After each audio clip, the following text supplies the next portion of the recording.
smoking some of the best dope God ever put around here.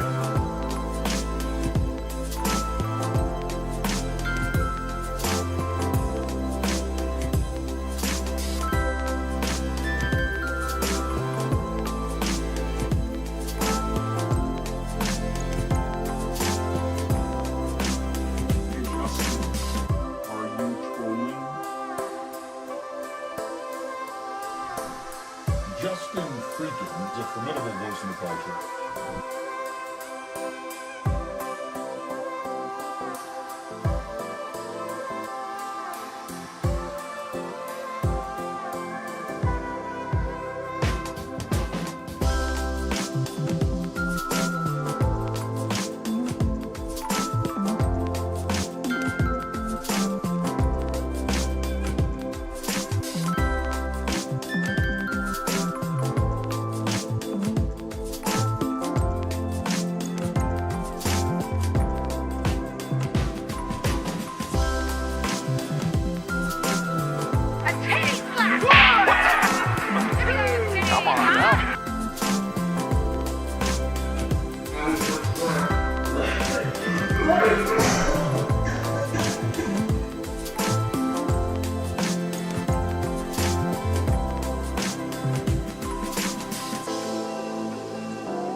Thanks for watching. Stay updated about breaking news and top stories.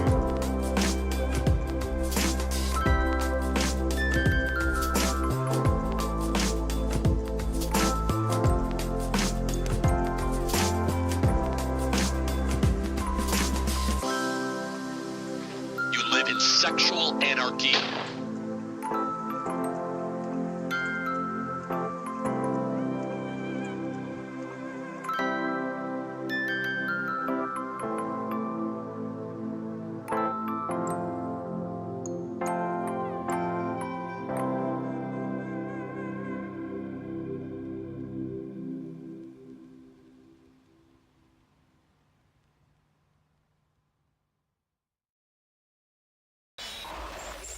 This is the Troll Patrol, live with JustinFREAKIN. Welcome to the Troll Patrol Live. It's a Super Bowl Sunday, or a Super Troll Sunday. Super Troll XL. Bad Bunny versus Kid Rock. I like the new song. It's more like breezy, carefree. It seems to fit the vibe of the show, where we talk about things like cop death and murders and kidnappings and car crashes and shit.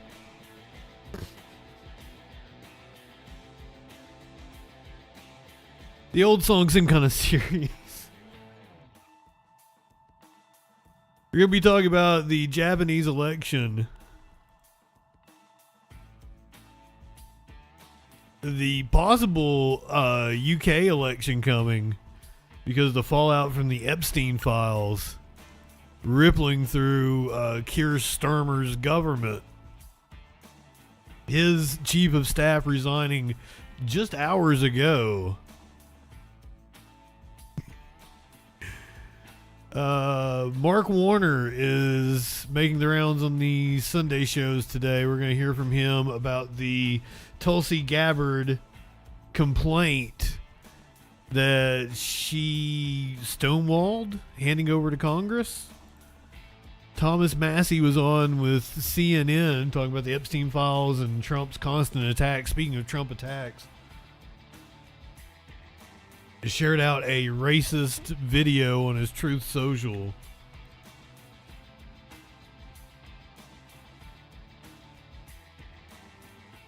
I'm going to tell you what RFK is going to have for the Super Bowl. The Guthries have agreed to pay the fine, or the ransom put forward for their mom. Apparently one of the sisters' houses was searched by the cops. I'm on the edge of my seat with this story. A man with a machete in Tulsa was shot by the cops. Insane aftermath of a police chase in LA where a suspected DUI driver crashed his car. 17 people arrested for public nudity. All that and a lot freaking more tonight on the Troll Patrol Live. Good evening. Welcome. I do have a live shot outside of Levi Stadium, the site of tonight's Super Bowl, as fans file into the stadium.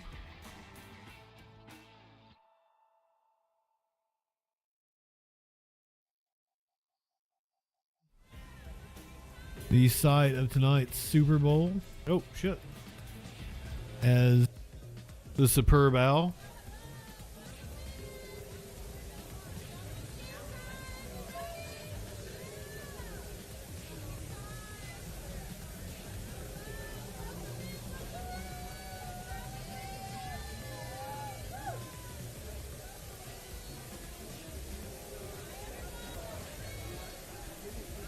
I looked up Super Bowl start time and I was told 6:30 by the internet. I don't know if that is kickoff time or the start of coverage.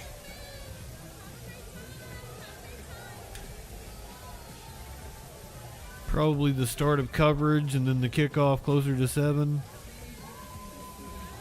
The game starts at 6:30 Eastern, it says. Kickoff set for approximately 6:30. About an hour and a half away.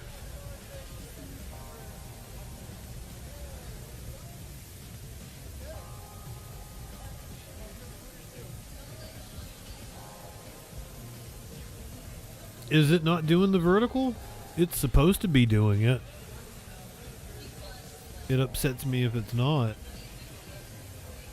Because that's how I was getting love from the algorithm. It doesn't look like it is. Weird.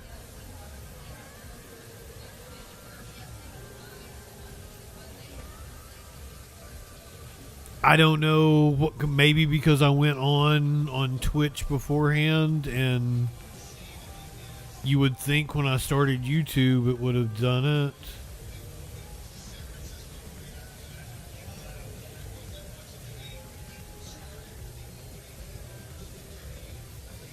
Weird. Thank you for pointing that out though, Holiday. I hadn't noticed. I would like to go live on TikTok, and TikTok is actually giving me some algorithm love right now. My videos are getting a lot more views than they usually do. I've been getting more subscribers. Larry Ellison took it over. Like the U.S. company took it over in the last week or two. So there's been a change in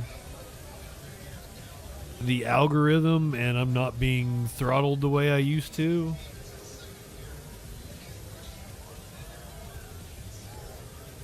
Because my problem on TikTok is I keep getting, it had really strict rules before.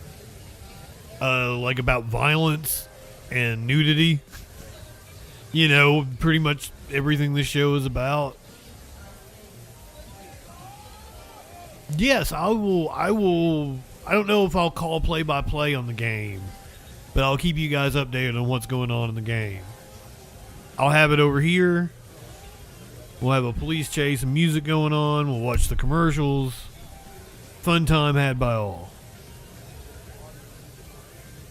We got lots of news to get to before then.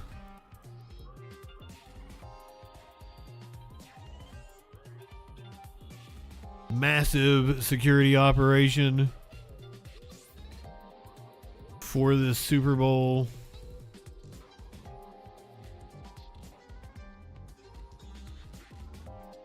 Let's look into the prep that went into it. Tonight, the air above Super Bowl 60, protected by military might, backed up by deadly force. Armed Air Force F-15 jets locked and loaded for potential threats. 30 nautical Aren't those Eminem miles lyrics? around the stadium, close to all traffic. The Coast Guard patrolling the waters near Levi's Stadium. And Black Hawk helicopters ready to deploy tactical teams at a moment's notice. Customs and Border Protection's air and marine operation keeps a constant vigil, monitoring the ground. Well, that doesn't make me Low and feel slow better. threats like aircraft or even drones. The Super Bowl is a Tier 1 event. It's one of the most complicated security operations all year. Thousands of law enforcement officers all coming together to keep this area secure. With an estimated 1.3 million people flying through San Francisco's International Airport for the Yeah, big but telling game, me ICE taking is part in more there. than 250 events before kickoff, police here focused on a strong ground game. All days off been canceled. Everyone's been deployed out to work. We're really saturating the city with ground level police officers. Thanks, guys. Thank you for being out here. Like, apparently there were a bunch San of Francisco chuds that Mayor went, Bill and they're Lillard like, was right-wing promising media has crime lied to rates us about San 25% Francisco. last year. We met up with him at This the is a police beautiful department's city. state-of-the-art real-time investigation center. Dozens of digital-age operators. They thought there was going to be shit and piss everywhere on the sidewalks. The message that we are sending to the world is that you don't come to San Francisco. Because they watch too much Fox News. We're going to catch you and we're going to prosecute you. And they're doing incredible work here. And Steve joins us now live here in San Francisco. So, Steve, what do we know about the possibility of any... Well, every big city is going to have during the big game? issues. Tom, right now what we know is what the NFL is telling us, which is that they are very confident there is no immigration activity planned during the Super Bowl at this time. All right, Steve Patterson for Steve. Good to see you here. We thank you for watching, and remember, Oh, stay shut up, updated Tom on breaking Llama. news and top stories on the NBC News app or watch live on our YouTube channel. What? Oh, God damn it.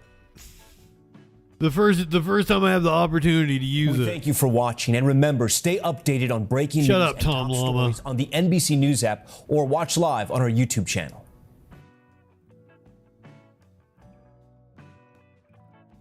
Tom Yama. Tom Yama.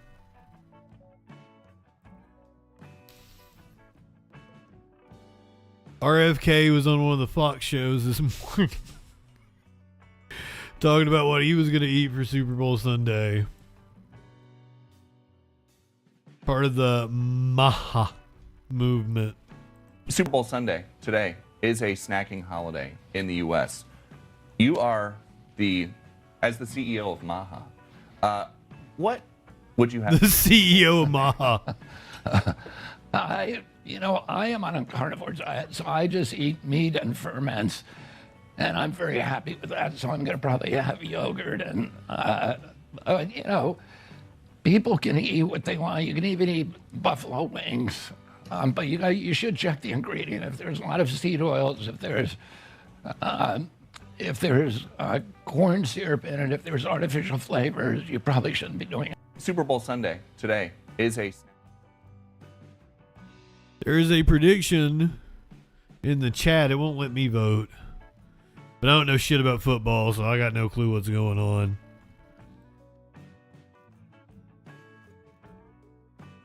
I am interested in the Arlo Guthrie abduction story.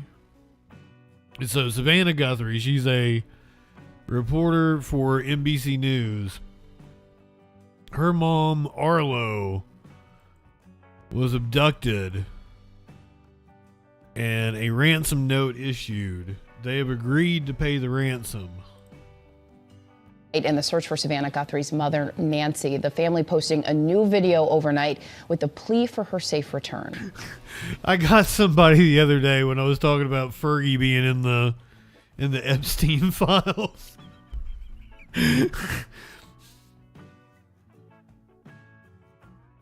I acted like I thought it was the singer Fergie and not Sarah Ferguson, the Duchess and not the Double Duchess. We received your message, and we understand. We beg you now to return our mother to us so that we can celebrate with her. This is the only way we will have peace. This is very valuable to us, and we will pay. It is just such a heartbreaking video, and we have new details here. They're also emerging about the investigation. Former FBI agent Brad Garrett will join us in a moment here, but first, ABC News chief. Wait a minute, Brad Garrett, the brother on live in Tucson for Raymond. Aaron, good morning. Good morning, Gio. That new anguished message from Savannah Guthrie is difficult to watch. It is short and pointed. The family promises to pay to get their mother back. This morning, 1 week after police say Nancy Guthrie was abducted from her home in the dark of night, her children are grasping for some way to get their mother returned. Savannah and her siblings clutching hands in that Instagram post that begs, bring her home. We received your message, and we understand. We beg you now to return our mother to us so that we can celebrate with her. This is the only way we will have peace. This is very valuable to us, and we will pay. Law enforcement sources told ABC News the message is the same one received Friday by a Tucson television station. The FBI and Pima County Sheriff's Department said they had been analyzing it, but the sources said they have not determined its authenticity. An earlier, also unverified message included a deadline of tomorrow. While we advise, I don't believe I trust the current FBI. Any action taken on any ransom is ultimately decided by the family. Savannah's gut-wrenching plea came at the end of the day with no new investigative leads. Hours later, officers seen leaving her sister Annie's home, but still there are no suspects, no video, and no proof the 84-year-old in fragile health is alive. It has been a week since she failed to show up at church and her family reported her missing. Nancy Guthrie, who appeared with Savannah from time to time on the Today Show, now appears on billboards in Phoenix, El Paso, San Antonio, and Houston. Investigators returned to her home, inspecting cameras. She used to appear with her daughter on the Today Show, and now she appears on billboards, saying she's missing. Cameras on the roof and towing a car. It was The funny. FBI went door to door in her quiet desert neighborhood, hoping someone may have noticed something in the wee hours of last Sunday morning. That's when police said in a 45-minute period, a doorbell camera was disconnected, a possible intruder was detected inside, and Nancy Guthrie's pacemaker disconnected from her phone. The sheriff told us he has to believe she will be found. Why would I operate from any other position than my team is operating from the same position? She's out there. We're going to find her. We have to operate from that position. So is Bigfoot, brother. Absolutely.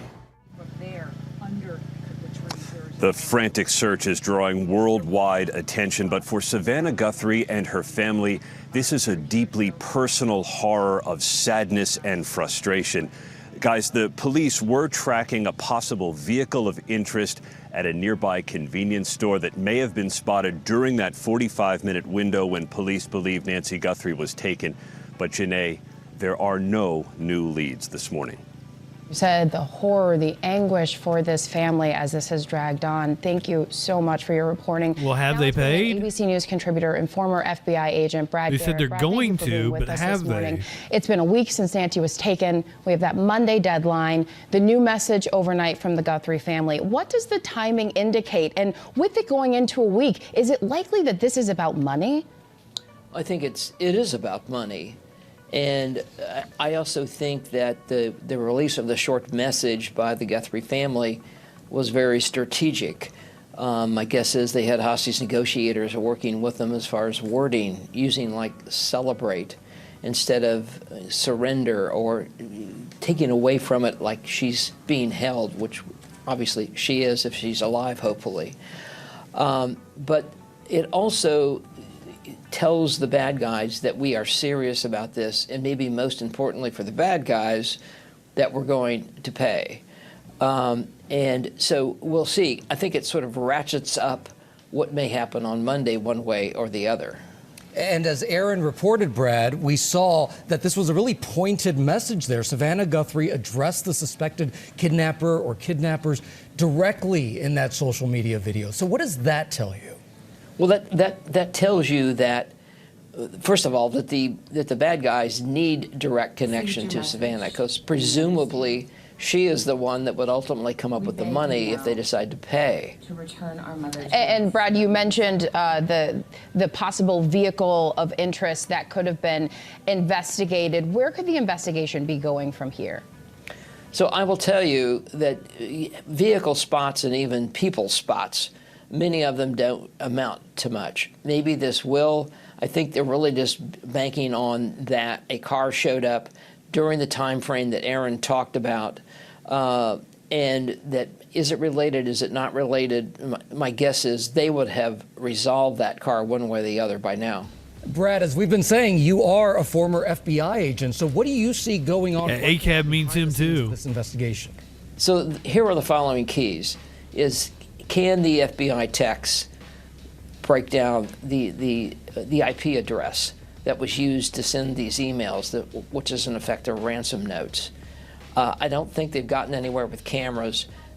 They may have other leads. And one of the problems, Gio, is that you get so many pieces of information. If you can't get it into a computer where you can analyze it, you may have gotten a call 3 days ago that's related to a call today. You've got to make sure you pull all of your intelligence together. And my sense would be they do have other leads, and they're working those, whether they be in or around Tucson, or maybe someplace else. I mean, let's face it, Mexico is only an hour away. That's right. All right, Brad Garrett, thank you so much. And as we've been showing you on the screen, there's that tip line. Tomorrow is only a day away. Please call it if you have information. It's right there on your screen. Brad, thank you again. I'm sorry, I couldn't help myself.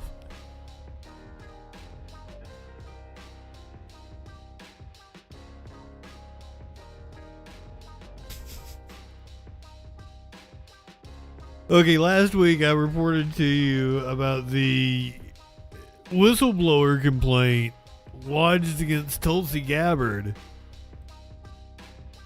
The whistleblower has been trying to hand over a complaint to Congress, but has not received. Oh, it's almost 4:20. Hold on. So it's 4:20 in the Central Time Zone. About 20 seconds. If you haven't voted in the prediction for the Super Bowl, check it out in the chat. Oh, my background's fucked up. Light one up, tip one back.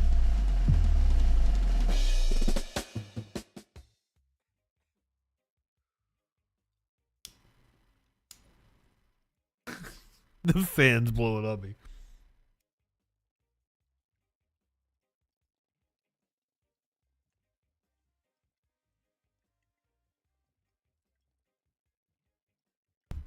Happy 420 to Central Time Zone peeps.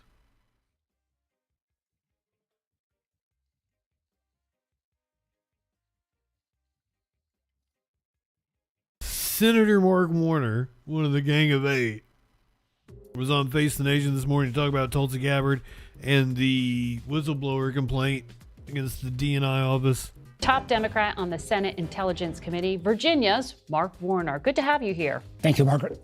I want to talk about elections and security. Back on January 28th, the FBI went to Fulton County, Georgia, and seized ballots and 2020 voting records linked to the presidential election.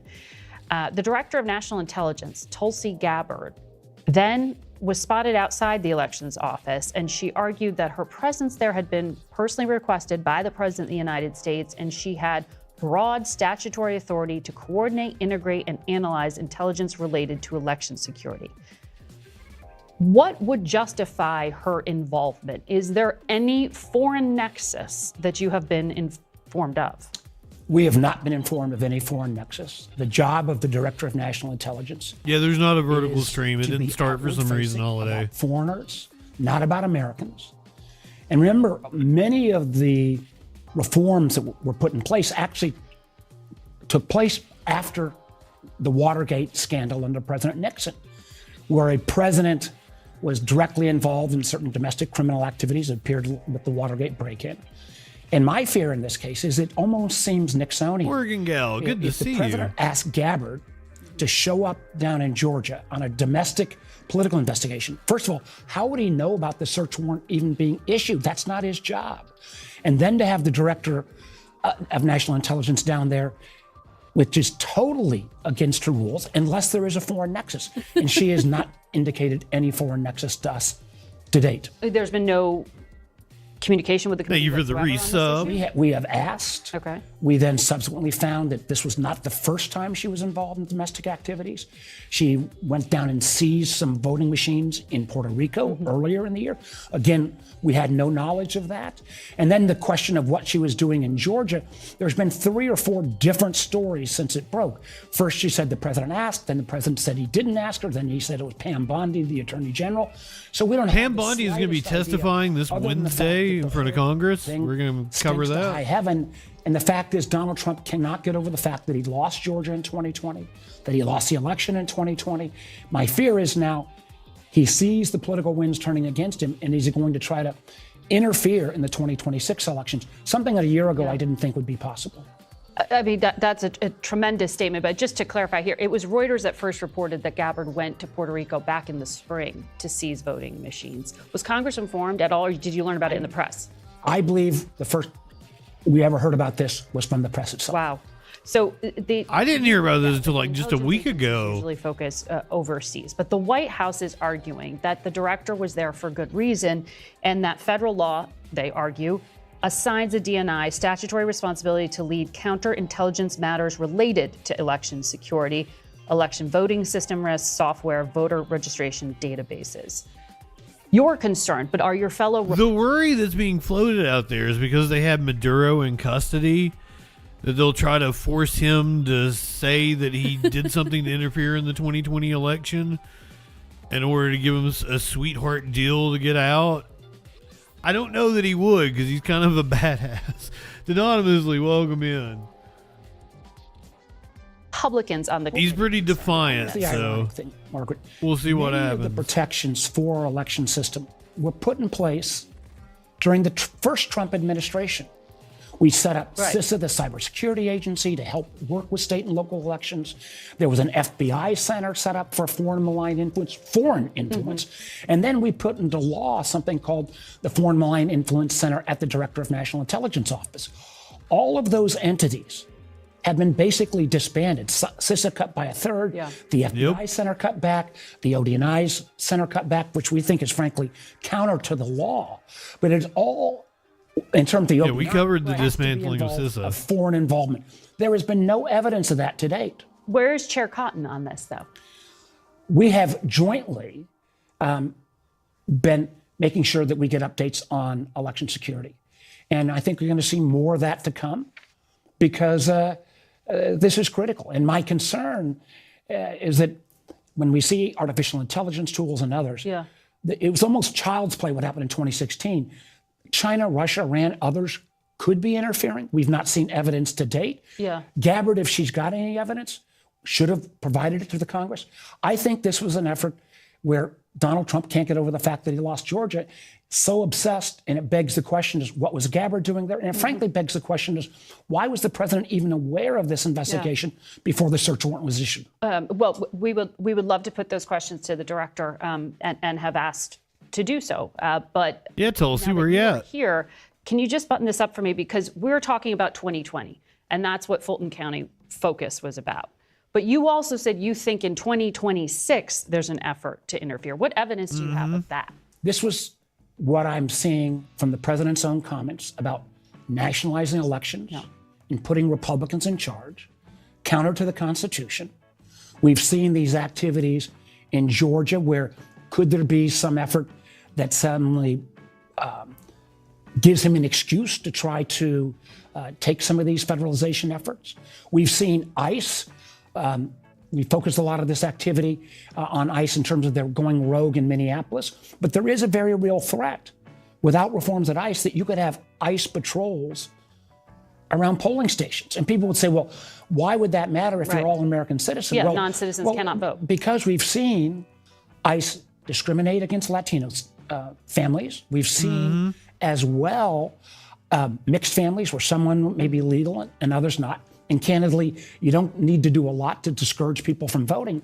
And we've more recently seen ICE starting to use technology where they can get information about Americans. Recently, there was an individual in Minnesota that got denied a global entry card to get through TSA quicker because he or she appeared at a protest rally. Do we really want ICE having that information? Is that what you just said? Hypothetically, that was what happened in Minnesota. Hypothetically, if ICE is getting information and you've got an unpaid parking ticket, would you go vote if you've got an unpaid parking ticket thinking that an ICE patrol might be at a polling station? This is uncharted territory, and yet you've got the president's own words in many ways raising concerns because he says, well, gosh, we Republicans ought to take over elections in 15 We're going to states. talk about some of that and the operations at the local level with David Becker, our elections expert, ahead in the show, and the immigration reform. But I want to ask you about what's going on with Director Gabbard, because there was a whistleblower who filed a complaint against her personally and offered to come to Congress to share the information, according to the attorney for this whistleblower. This is about a complaint that 2 inspectors general, one of them Biden era, concluded had a non-credible nature. You've viewed a redacted version of the complaint, as I understand it. Do you accept their conclusions? Well, first of all, the previous inspector general, who'd been a long-term professional, viewed it as credible. The new... Which of the 2 complaints? The original, I can't talk about the contents of the complaint. I'm old-fashioned, it's classified. And the complaint is so redacted, it's hard to get to the bottom of. I got additional questions.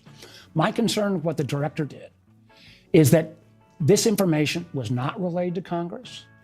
There is a process. And and I mean we, the Gang of 8, didn't even hear about the complaint until November. We only saw it in February. And we've got this complete contradiction where the then lawyer for Director Gabbard said he shared the responsibility she had to share this with Congress in June, the legal responsibility. She later stated that she was not aware of her responsibility. Ignorance of the law is not an excuse if you're the director of national intelligence. Well, as I understand, It also sounds like she's talking out of both sides of her ass.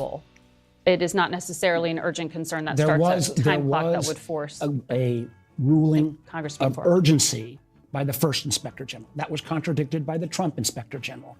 But the process was still ongoing.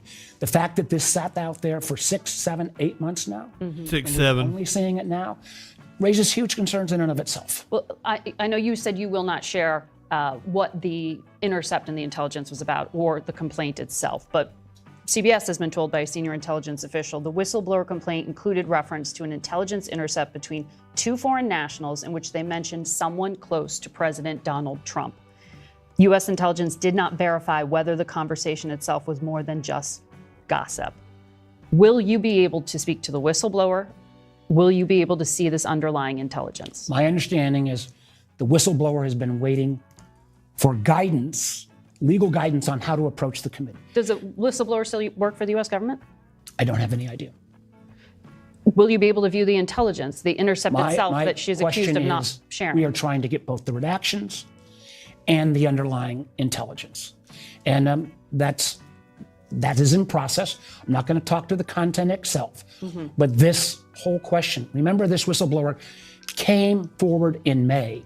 It's now February of the following year. Well, and we're still asking questions. Tom Cotton, the chair, says he's comfortable with the process to Tom date. Cotton's a piece of shit. I'm I'm not comfortable with the process, Yeah. the timing, and I can't make a judgment about the credibility or the veracity because it's been so heavily redacted. Well, the director is frustrated with you personally and issued this really long, blistering statement saying you've repeatedly lied to the American people, that the media also lies, and that she never had the whistleblower complaint in her possession and saw it for the first time 2 weeks ago, I guess the actual hard copy. So do you care to respond to this accusation that, I would that you are lying? respond that I do not believe that Director Gabbard is competent for her position. I don't Absolutely. believe that she is making America safer by not following the rules and procedures on getting whistleblower complaints to the Congress in a timely fashion. I believe she has been totally inappropriate showing up on a domestic criminal investigation in Georgia around voting machines. I think she has not been appropriate or competent in terms of, frankly, cutting back on I'm not going to do it. investigations into I'm not foreign gonna say malign it. influence, literally dismembering the Foreign Malign Influence Center that's at the He Director set of me up National for it. Intelligence. And we are going to agree to disagree about who's telling the truth. And I believe her own general counsel, who's now her deputy general counsel, testified this week that he shared with Director Gabbard in June her legal obligations. Well, the NSA has released a statement saying that they are abiding by the law. We do invite Director Gabbard on this program. Before I let you go, I have to ask you about Iran. There have been a number of think tanks who have published photos of what they believe is evidence of Iran reconstituting and rebuilding its nuclear program that the U.S. bombed 8 months ago. Are they rebuilding? When we struck Iran, our military did a great job. It was not totally obliterated. So that standard that the president himself set. And Iran, has been indicated in public documents, is trying to reconstitute. What I fear is that we don't have the ability to bring the full power of pressure against Iran. A few weeks back when the Iranian people bravely were in the streets, and there might have been a moment, we couldn't strike because the aircraft carrier that was usually in the Mediterranean was off the coast of Venezuela doing the blockade there. You believe that's why the January strikes were on called top off? of that as well, we were unable to bring the full force of pressure of our allies in Europe against Iran because at that very same moment, President Trump was disrupting NATO with his Greenland play. We are stronger when we use our allies, when we have our full military capabilities in region, and that military is getting stretched as good as we are as the president gets engaged in activities all over the world. You support the diplomacy underway now? I support the diplomacy, absolutely. All right. Senator Mark Warner, thank you for your time today. The Iran stuff is just stupid. This Tulsi Gabbard thing, is it going to turn into something? Is this the scandal that's going to take him down? What they're going to impeach him on next? Or is this going to be a nothing burger? I don't think we have any information on what it is.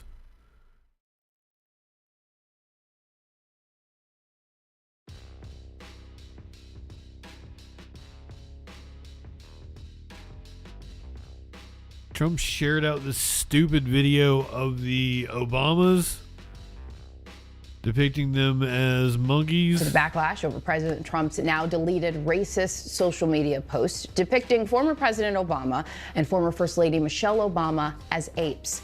Images of black people as apes have been used throughout American history to dehumanize and stigmatize. Oh, are they not going to show us the video? Fallout is rippling through the Republican Party now. Chief Washington correspondent John Carl interviewed Republican Congressman Mike Lawler on ABC's This Week. Here's part of their conversation. Look, I think I mean, is anybody surprised by this? Public discourse, it is best to just say, I'm sorry. I take the White House at their word that this was a mistake. But at the end of the day, I'm surprised they apologized. Of our nation, given the insensitivities with some of the stereotypes that have long been promulgated. Shared out him flying over what was it, New York, I think and it's dumping imperative shit to on recognize citizens. that and meet the moment. For more now, Mark Morial, president of the National Urban League, joins me live. Mark, thank you so much for being with us. Morning. Good morning to you. So you just heard there from Congressman Mike Lawler. What do you make of how many Republicans have been responding so far? Republicans there has been condemnation so far in a way that we've not seen many Republicans speak out against the president. Janae, it is not enough.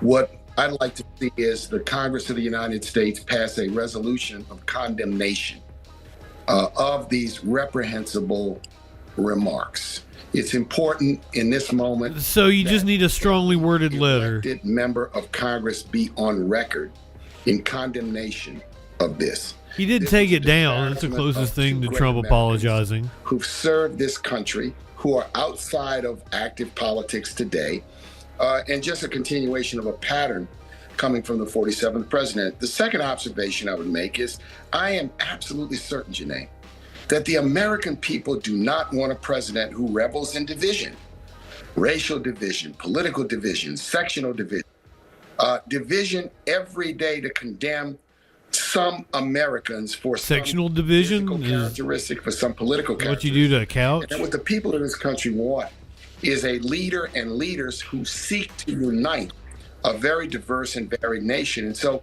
this flunks the presidential leadership test by 1,000 miles. And that's the point. We need to focus on what we want our presidents to do, and that is to work towards unity. This has just been a pattern of continuing division and disparagement, and I want to condemn it as forcefully as I can, because it is untoward. But those members of Congress, condemnation here and there from certain members who may think it's in their political interest, doesn't. I haven't used that one in a while. Congress I wasn't expecting by it. way of a resolution. This is unacceptable, Mr. President, and we want you to know that it is unacceptable. And so, Mark, what do you make of President Trump's reaction when he was asked about this? He refused to apologize, saying, quote, "I didn't make a mistake." Because he's following the advice he got years ago from Roy Cohn. Never admit anything. And you know, Janae, to admit and to apologize from time to time is an act of human humility. And when we see leaders do it, it demonstrates sense of character. It doesn't surprise me that he wouldn't take responsibility, and the fact that he would not very quickly take responsibility and say it was wrong is why the Congress, by joint resolution, should condemn this, and faith leaders and American citizens should say, we don't want a president that divides us by party all the time, by race, by party all the time, by religion. This is not. Why is this dude so unintentionally funny? And that's the important reason why we speak up against these things. This is not who we are. This is not the nation that we are. And that's why I think the president's approval numbers have become so low, because people want a president who works hard every day to find common ground and to unite us, doesn't make disparaging statements. So Barack Obama and Michelle Obama are revered Americans. I would have voted for Obama a third time. Themselves with great dignity and purpose over the years. They don't deserve this kind of gutter attack that this certainly represents. And so I hope that the Congress will not. We've not heard from Leader Thur. We've not heard from Speaker Johnson. Where are their voices in this? And I would Thur, Johnson sound phallic. To what your character and your principles are, even if it means you've got to have the courage to criticize the leader. You let me suck on your thumb. That's what leadership is all about. And Mark, I have to ask you, it is Black History Month. What do you make of the timing of this post? It's awful, but what's also awful is that this president has Now I'm gonna give Trump credit on this one. I don't think he knows it's Black History Month, or it would be at the top of his mind. It's Black History Month, so I don't think that came into play when he posted it. He just saw it was funny and posted it. Failed to even recognize Black History Month in the way in which every president in the past has. Remember, Black History And also to distract from Epstein. recognized. We're going to in get there. February. And so it's just a continuing string of insults to the American people and certainly to those of us in the Black community. But we're not going to be deterred, and we're not going to be intimidated, and we're going to speak out. And I think the majority of the Americans. Looks like Trump's going to eat the dude. Community, but we're not going That's a wild picture to show. to be deterred, and we're not going to be intimidated, and we're going to speak out. And I think the majority of the Americans stand with us when it comes to the notion that we do not want leaders that spend their time constantly dividing us.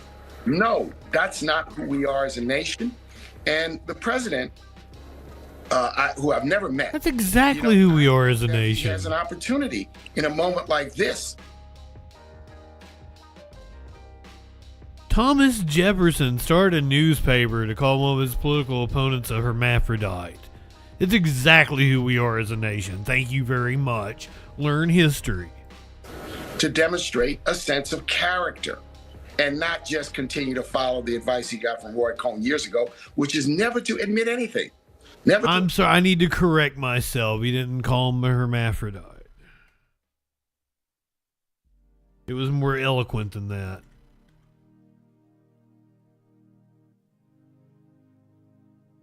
I gotta look it up.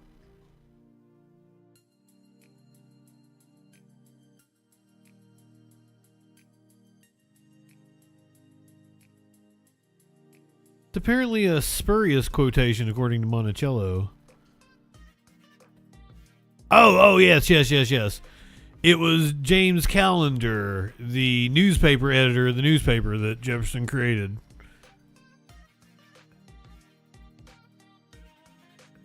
Men of Virginia, pause and ponder upon these instructive ciphers and these incontestable facts.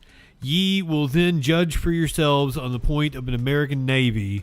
Ye will judge without regard to the prattle of a president, the prattle of the strange compound of ignorance and ferocity, of deceit and weakness, without regard to that hideous hermaphroditical character which has neither the force and firmness of a man nor the gentleness or sensibility of a woman.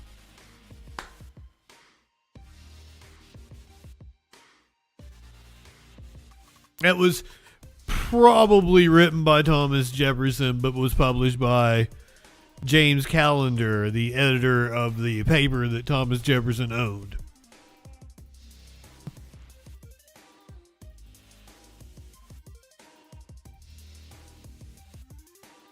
What an insane quote. But that's exactly who we are as a country. Thank you very much. Just Jefferson did it far more eloquently. As long as we're talking about people that Trump likes to insult, let's talk about Thomas Massie, the congressman from Kentucky. Trump has set his sights on him. Trump's billionaire backers have spent millions to try to unseat just one vote to spare with their Congressman Massie in the House. But in the upcoming one election. has drawn more ire from President Trump than any other. This was Friday at the National Prayer Breakfast in Washington. Yeah, insulted the man during the National Prayer Breakfast. No matter what we do, this moron, no matter what it is, we'll get 100% vote except for this guy named Thomas Massie. There's something wrong with him. Thomas Massie, a libertarian-minded conservative, has represented. Also, Trump's not wrong there. Thomas Massie is batshit crazy. No vote on spending bills, and now a leader in pushing for the full release of the Epstein files over the president's furious objections. But thanks to horseshoe theory, there are many things that progressives and Thomas Massie's ilk align on, and the Epstein files was one of them. That's how we got them released. He joins me now live from his farm in Kentucky. Congressman Massie, thank you so much for being here. I do want to ask you about that comment from the President of the United States insulting. He's very much against trading by Congress people. What's your response to him? Well, first of all, I'm glad to know I'm in the president's prayers. But second of all, you know, on the internet, some people have suggested that MIT should take my degree away. And my response is, which one should they take away? I have 2 degrees from MIT. And I'm sorry you booked a moron today on your show. Well, fair enough. I do want to talk to you about your fight to release the Epstein files in a minute. But first, I want to get your reaction to the news about how the president posted, then deleted this racist video depicting the Obama as apes. He has refused to apologize. Do you think he should apologize to the Obamas? He should absolutely apologize. He's gone too far. I mean, he's attacked my wife recently online, and I do think there are limits. If for a while it's kind of funny, but once you pass certain guardrails, like attacking a man's spouse or getting into racist tropes, I think it's somebody at the White House, maybe Susie Wiles, needs to go to the president and just ask him for his phone and maybe ask him just to show him the tweet before he sends it out. Yeah, just to follow up on your wife, because it is alarming. He's multiple times he has gone after her in social media posts. I mean, how angry does that make you? It doesn't make me angry, but it's unfair to my spouse. I mean, look, Donald Trump was giving to Democrats when my wife was working for Right to Work and Campaign for Liberty, and Rand Paul, in fact, worked in Rand Paul's office over a decade ago, back when Donald Trump was still a Democrat. So I think it's wrong. Dang. Fortunately, everything he says about her is untrue, but it's beyond the pale. And people recoil when he goes to those racist tropes or when he attacks spouses. It's just uncalled for. No, his base loves it. The They eat it up. It was your legislation that requires the Trump administration to have released. That was a good line. My wife worked for Rand Paul The Justice when Trump was still a Democrat. 3 million documents, and it says the Justice Department is saying that they have fully complied with the law. Is the Trump administration complying with the law? No. Well, they missed the deadline, but that's not the worst part. The 2 worst parts are they're releasing victims' information. I mean, just outright lists of victims. It's terrible. And beyond that, they are... It does very much seem like they've gone out of their way to redact the names of, you know, the powerful men that we would like to know the names of. And they have accidentally or on purpose released the names of victims. Withholding the perpetrators' names. There's still 302... Yeah, thank you, Thomas. Files. Those are the forms that the FBI fills out after they interview witnesses and victims, and they're still withholding those, and they're over-redacting the documents that have, you know, they relate to some really sketchy emails, but we can't see who the sender was, and so they really need to come off some more information. Monday, Todd Blanche said that members of Congress can come and start viewing those redactions. Ro Khanna and I are very interested in going and reviewing some of the... Oh, I bet you are. Also filed. I'm very interested to hear what you have to say after you view them. Bondi will be in front of my committee. I serve on the Judiciary Committee this coming week on Wednesday. And so I'll have some questions for her related... We going to be watching that on stream. Princess Kimberly, welcome in. Well, where are the rest of the documents? Why did they release victims' names? They took extra... Where are the documents, Bondi? And... you know, what are these redactions? Now, we may get to see those redactions. Hopefully, we can go to the DOJ before she shows up on Wednesday and see how responsive they are to us in person. But, you know, she's not, if you notice, they don't put her out in front anymore. They put Todd Blanche out in front because she's been all over the map. She has no credibility on this. She said there's a ton of files. They're on my desk. I'm going to release them. And then she said, there's nothing but, you know, child sexual abuse material, and nobody wants to see that. And then she said, oh, we found a whole bunch more, and there's going to be more investigations. But what are those investigations, for instance? Yeah. And so there's a whole host of questions for her, but I'm glad that she's coming to Judiciary. She hasn't been there since she's been Attorney General. How are you going to respond if they don't fully comply with the law? You had told me before that you may go to the floor and actually read the names of people on the alleged Epstein client list. Are you still planning to do that? I'm ready to do that if the victims want me to. They believe that the best way to get justice is to force the DOJ to release these names. I've already read one name in a committee with the FBI director there. That's Jess Staley. And again, he may or may not be guilty, but he's been accused by these victims, the lawyer tells me. And there are other names. I don't have them in my possession, but if the victims want to give them I'll try to get you a Maynard, but he's probably going to be elusive if I But again, the best way kick my chair back is for the here. DOJ to release those names on those 302 forms. Trump's I was Commerce just petting his Secretary head. Howard Lutnick said that he and his wife decided around 2005 to cut ties with Jeffrey Epstein. But the latest release shows that there was some correspondence after that, even after Epstein pleaded guilty to sex crimes in 2008. What questions do you have about Lutnick's ties to Epstein, and should he come before? Oh, I got a Maynard.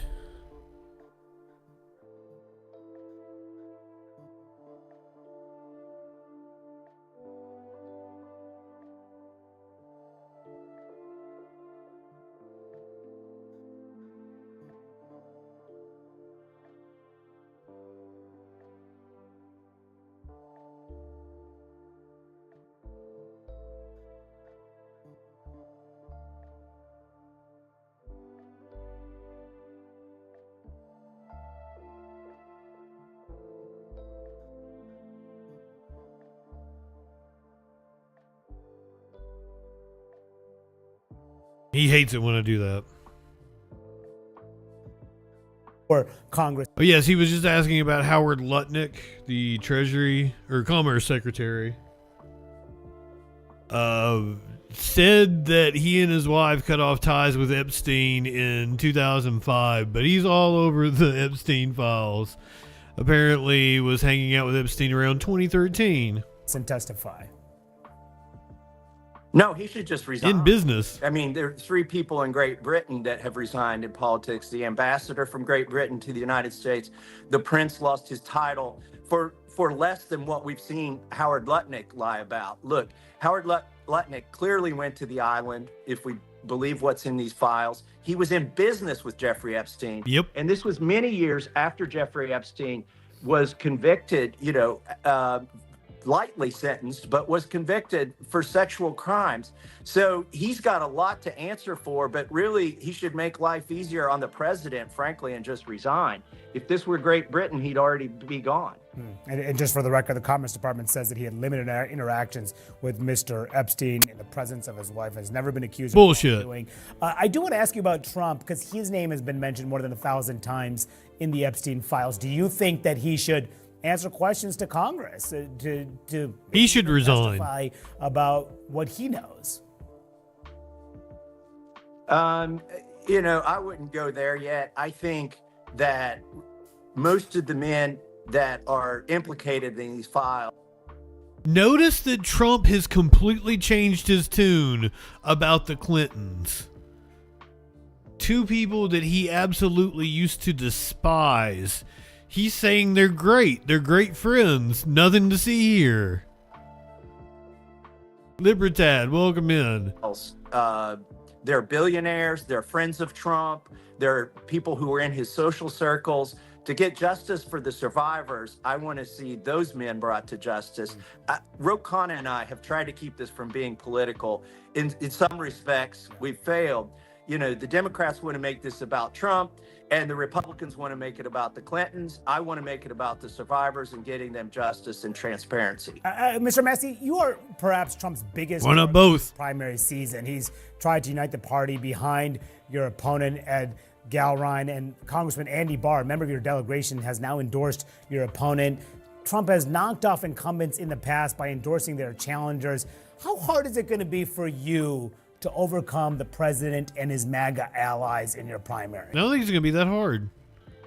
Well, look, I vote with the president 91% of the time. The 9% of the time my party is taken up for pedophiles, bankrupting this country, or starting another war, I don't vote with them. And they want 100% compliance. That's why they're trying to take me out. It's really about keeping my colleagues in line. They're under no illusion that I will snap back into line because they're spending millions of dollars against me. It's going to be tough, but I'm going to win. I did notice that, I think he's going to win. At one of his statements, the president had been saying I was polling at 6%. Now he says I'm at 9%. So I'm glad to see I've gone up 3% in his polling. The thing is, he just pulls those poll numbers out of thin air, and my polling shows that I'm winning in spite of millions of dollars being spent against me by the Epstein class. Miriam Adelson. By the Epstein class, yep. Who are showing up in these Epstein files. They're 3 billionaires from New York and West Palm Beach who are trying to fund this effort against me. All right, we'll have to leave it there. Republican Congressman Thomas Massie of Kentucky, thank you so much for joining. He mentioned the UK, and that is because in the UK, this story is making waves and causing resignations.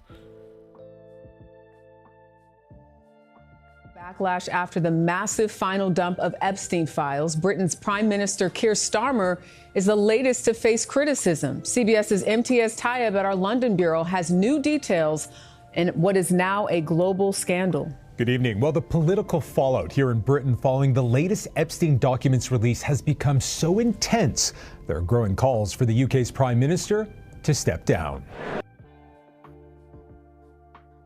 This dude is like ugly George Clooney. What the? I can't even pause on a. Oh, there we go. Ugly George Clooney.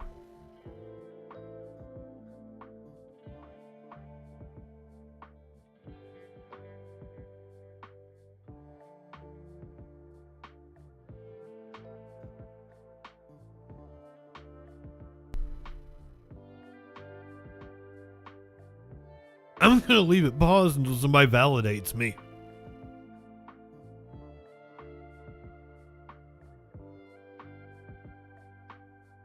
Oh, my Lord is so disgusted. And what is now a global scandal. Good evening. Well, the political fallout here in Britain following the latest Epstein documents release has become so intense, there are growing calls for the UK's Prime Minister to step down. At the center of the scandal is this man, Peter Mandelson, a former senior power broker for the governing British Labour Party and an ex-ambassador to the U.S. My mother would be proud. Mandelson is now under criminal investigation for his ties to convicted sex offender and disgraced financier Jeffrey Epstein. This week, British police searched 2 properties linked to him, searching for evidence that he improperly shared confidential government and financial information with Epstein while holding public office. If proven, he could face jail time. Good-looking Herman Munster. Scandal, Mandelson resigned this week from the House of Lords and quit the Labour Party. Was there number 10 cover-up, Prime Minister? The fallout is now directly threatening the Prime Minister. Prime Minister? Keir Starmer has admitted to Parliament he knew of Mandelson's past association with Epstein, but that he had not been told the truth about the extent of the relationship. He lied, and he lied again to my team. The admission has sparked a furious backlash, including from members of Starmer's own party, who are openly questioning his judgment and his leadership. Connections to Epstein hasn't spared Britain's royal family either. Andrew has been stripped of his royal titles and duties over his association. Yeah, he's Andrew Mutton Button Bottom or something now. He's no longer Prince Andrew. Epstein. And political analysts here describe this as a once-in-a-generation crisis that has exposed the deeply questionable dealings of the privileged elite, Jerika, and could now bring down a sitting prime minister. MTS Tayeb in London, thank you.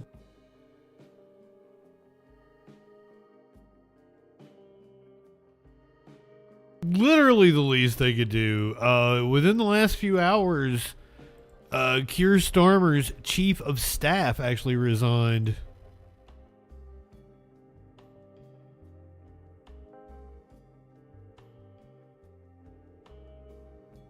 The victims of Epstein have lived with trauma that most of us can barely comprehend. British Prime Minister Keir Starmer's Chief of Staff has resigned over the controversy surrounding Peter Mandelson's appointment as the UK ambassador to the US. Morgan McSweeney said he had advised the Prime Minister to appoint Mandelson despite his ties to Jeffrey Epstein. I wish I'd never met him in the first place. Oh, so the chief of staff's going to be the fall guy for this. He's going to be like, I'm the one who told him to appoint the guy even though he is friends with Epstein. McSweeney admitted that the decision was wrong and he took full responsibility. Starmer fired Mandelson from his job in September, but now he faces a political storm after documents suggested Mandelson sent sensitive information to Epstein during the 2008 financial crisis. Starmer's government plans to release emails related to Mandelson's appointment. Morgan McSweeney. Did you guys see the picture of Elon and Zucky Boy at dinner with Epstein? That's one of the most interesting things about the Epstein file dump is his connections to a whole bunch of tech bros. For this week's edition of Tech24, France 24's Charlotte Lamb joins me in the studio, and we're returning to one of the biggest stories this week, Charlotte, the massive trove of documents that's dragging some of tech's biggest names into the spotlight. Tell us more. Well, that's right. In the latest batch of the Epstein files released by the US Department of Justice, which is more than 3 million pages of documents, images, and videos, it seems the late sex offender Jeffrey Epstein cultivated a network of powerful tech leaders and executives in the early to mid 2010s. Now, today we're going to break down who is mentioned in these files and why it matters. Now, we can show you now a long list of some of these really big names that shows up in Epstein's inbox, including Elon Musk, who really pushed for the release of these files during his spat with the US president just last year. We have Bill Gates, who's facing some serious unverified allegations, Reid Hoffman, who founded LinkedIn, Peter Thiel from PayPal, he's the co-founder turned political activist, Facebook's Mark Zuckerberg, we have Alphabet's ex-president, Apple's CEO, Google former CEOs, and of course Jeff Bezos, who's believed to be mentioned up to 190 times. It's now, none of these time people for have been accused of guillotine. participating in Epstein's abuse or the trafficking of minors, but what's new here is the depth of communication. We're seeing scheduling, communication, documentation, previously unseen links that add a texture to these relationships. That looks like the absolute perfect list to start with. Those men specifically. That's the first 9. That's the first 9 right there. Come on, who's going to disagree? That we had only previously partially understood. And some of these relationships really appear... Yes, the French are on to something. We happen to be watching a French news report on this. They're giving us a guide right here. Closer than others like Gates and Thiel and Hoffman.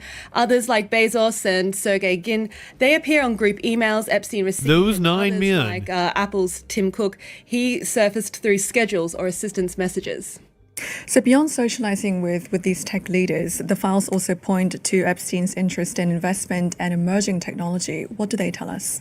Well, in many cases, it appears that Epstein was the one trying to connect with them more so than the other way around. But these files do also show that some tech leaders actively sought out his advice, and that's on investments, fundraising, and even personal matters. So the New York Times reported Thursday that Epstein wasn't just socializing with tech leaders, he was putting money into their world. He invested about $3 million into the crypto exchange Coinbase in 2014, and tens of millions into funds managed by... Quesadilla, I wouldn't doubt. Welcome in. After he pleaded guilty for... I wouldn't doubt that all 9 of them will be at the soliciting a Super minor Bowl. for prostitution in Florida. Well, maybe not Elon. 2008. So despite that conviction, it seems that Epstein Nobody wanted him there. circulate in these among Just like Pedo Island. elites. And while this was at a very important time, while e-commerce and social media and early AI were really reshaping the world. So Hoffman, Musk, and Thiel, they're all former PayPal executives from the company's early days, and this really illustrates just how small the tech world is. And they have all greatly added to their wealth since then, and have been heavily involved in politics too. So for some executives, especially Elon Musk, the documents actually suggest a closer connection to Epstein than previously acknowledged. Well, it was just last year that Musk came out and said that he had refused to go to Epstein's private Caribbean island. But in these newly released emails, we can see that He's Musk begging to go. asked about visiting the island several times in 2012 and 2013. They discussed dates. Epstein offered to send a helicopter at one point, and Musk even asks where the wild parties would be. Now, these emails don't confirm whether he ever went to the island, but once they surfaced, Musk did fire off a series of posts on X, calling for justice for the victims, reiterating... And Elon's daughter has come out and confirmed, yes, they were in the area whenever, St. Bart's. They were in St. Bart's on those dates. that he was the one that did push for these files to be released and denied going to any parties, saying that Epstein had tried to get him there, but he had always refused. And since then, we know that Musk and the LinkedIn founder, Reid Hoffman, have been publicly sparring on the platform, accusing each other of poor judgment. The files show that Hoffman discussed visits to Epstein's properties and received political advice from Epstein as late as of 2017. And it's that ongoing contact that's shocked many observers in this latest release. But authorities do insist that they have not accused either man of Two billionaires fighting So I on guess all this brings us to the next social big media about question, who's the bigger pedophile. Will there be any repercussions, real repercussions for these tech giants? Well, as I mentioned earlier, there have been no criminal consequences tied to these men from these files just as yet, but it really underscores a bigger picture here, which is even after the sex offender... What even is this Jeffrey world? Epstein stayed in the mix with these tech power players and even helped influence their... or even helped improve their influence, rather. So back in 2019, we do know that Hoffman did step down from MIT's Media Lab, and he did issue a public apology. And what we could see now is potentially a reputational fallout from the latest release of these files. Bill Gates has already come out saying that he regrets every minute that he spent with Epstein. And it's important to say again that appearing in emails or calendars isn't evidence of criminal involvement, and no charges have been brought forward. Still, the scrutiny is real, and it's raising bigger questions about transparency, power play, and how Silicon Valley and tech heavyweights, how they really operate. And notice how they are all just pictures of their heads. Charlotte Lamb for Tech24. I feel like they're telling us something subliminally. These 9 men, you want their heads.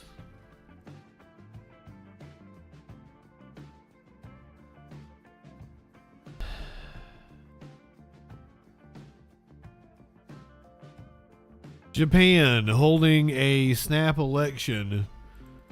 The Prime Minister only been in office a few months. Surprisingly calling for a snap election, but apparently confident in her ability to pull it off. I also have a video somewhere of her drumming. I think she's playing Slipknot too. More than 20 million people had made their choice before Sunday, casting their vote over the past 10 days in an election called more than 2 years early by Sanae Takaichi. Japan's first female prime minister made the surprise call after just 4 months in office. Takaichi's Liberal Democratic Party and its coalition partner, the Innovation Party, were aiming for around 300 of the 465 seats in the powerful lower house, so they could push through major economic, immigration and security changes. I believe... Yeah, apparently her party calls itself the Liberal Party, but is actually the Conservative Party. This is her and the South Korean president in a drum-off just a couple of weeks ago.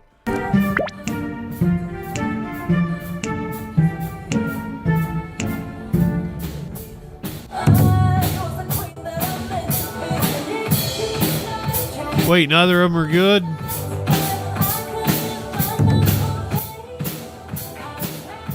She was supposedly a heavy metal drummer. What the...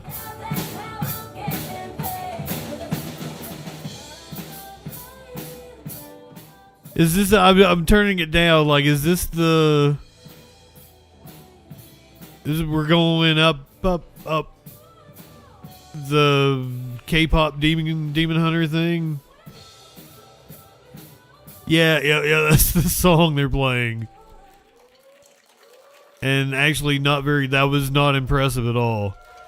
Jelly, Ducky, welcome in.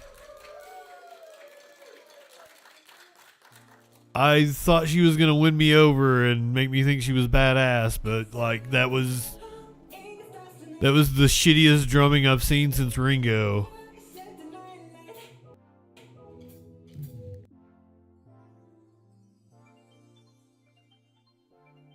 How many seats the LDP wins will greatly change Japanese politics. Turnout in Japan usually hovers around 55%. Many voters on Sunday had to struggle through record-heavy snowfall. In some places, around 30 centimetres fell in just 6 hours, disrupting transport. This is we just went through that like last week in such snowy conditions, but I know he wasn't a shitty drummer. Government, you can't skip out on voting because of snow. It's our duty as citizens. Takaichi is considered an ultra-conservative, but her campaign has prompted a response not normally seen in Japanese politics, a phenomenon described as Sanamania. I wanted to see what kind of record Japan's first woman prime minister will leave. Even though I'm a man, I thought it would be good if I support her. The 64-year-old has a legion of new fans. The $900 handbag she carries now a sellout. Young voters say they connect with her decisive, Lenny, welcome in, positive friend. communication style and her down-to-earth manner. She's also connected on the world stage, endorsed by Donald Trump and singing happy birthday to Italian Prime Minister Giorgia Meloni in Italian. But Takaichi opposes allowing female members of the imperial family to rule and insists married couples should share the same surname. Views at odds with feminism and Gen Z. No, those are not good things. Agenda are plans for tougher restrictions on immigration. Whatever the final numbers, the reshaping of Japan and its politics has begun. Christina Shimich, TRT World. Yeah, we've got some right-wing swings happening all over the world, and it's very scary. Like, Japan always kind of been a little conservative, but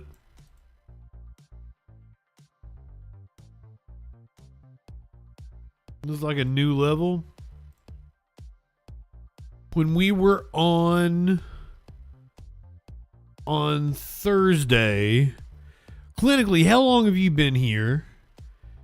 We played a clip from France 24, and they put up 9 tech billionaires that went to Epstein Island. I'm like, that's who we start with.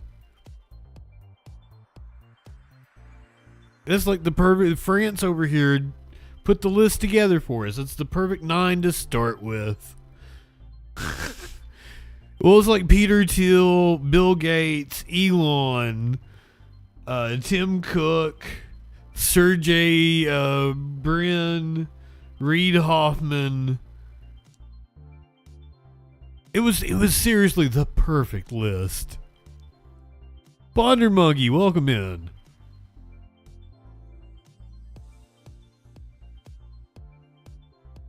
I think we can build more. I think we can build enough for our needs. When we were on Thursday, we saw the aftermath of a car that had crashed into a grocery store. We now have the victims' identities. We're learning more. I don't know if we know about the cause. The 3 people who were killed in a Cricks, welcome in. crash in Westwood yesterday. This is the one where a car crashed into a grocery store, the 99 Ranch Market on Westwood Boulevard. And the LAPD is telling us they believe this was just a tragic accident. NBC4's Keenan Willard is live at the scene where they're... So they believe it to be a tragic accident. Behind you, Keenan. There is a new breaking information from LA County medical examiners in the last hour. They've identified the 3rd person killed in this devastating crash in Westwood as 28-year-old Z Dow. They say he was a customer who was just inside the 99 Ranch Market here. It is amazing that only 3 people died. We had heard that there were 10 people critically injured. when that car came crashing through the windows and ultimately took his life along with the lives of 2 employees. And you can see this memorial here growing, flowers, candles, pictures of one of the victims up here. A lot of people in this Westwood community trying to come together and just process how this could have You would think there would be like a security video or something of it. 99 Ranch Market. But it was like everybody they talked to right after it happened didn't see it. They all like heard it and turned around and saw the aftermath. Like nobody saw it happen. It was the weirdest thing. But you would think in that little area there would be somebody that had a Ring camera, a security camera. Market in Westwood are boarded up today. The only people going in and out, construction workers making repairs after a split-second disaster at this popular supermarket yesterday. It's a tragedy.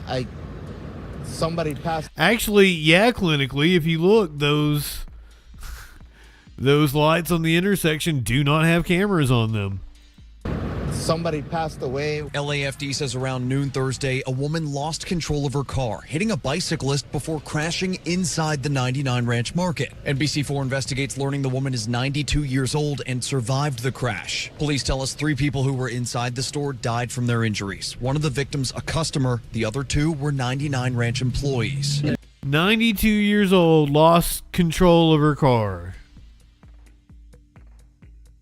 2 years old and survived the crash. Survived. 3 people who were inside lost control of her car, hitting a bicyclist before crashing inside the 99 Ranch Market. NBC4 investigates, learning the woman is 92. Textillion, welcome in.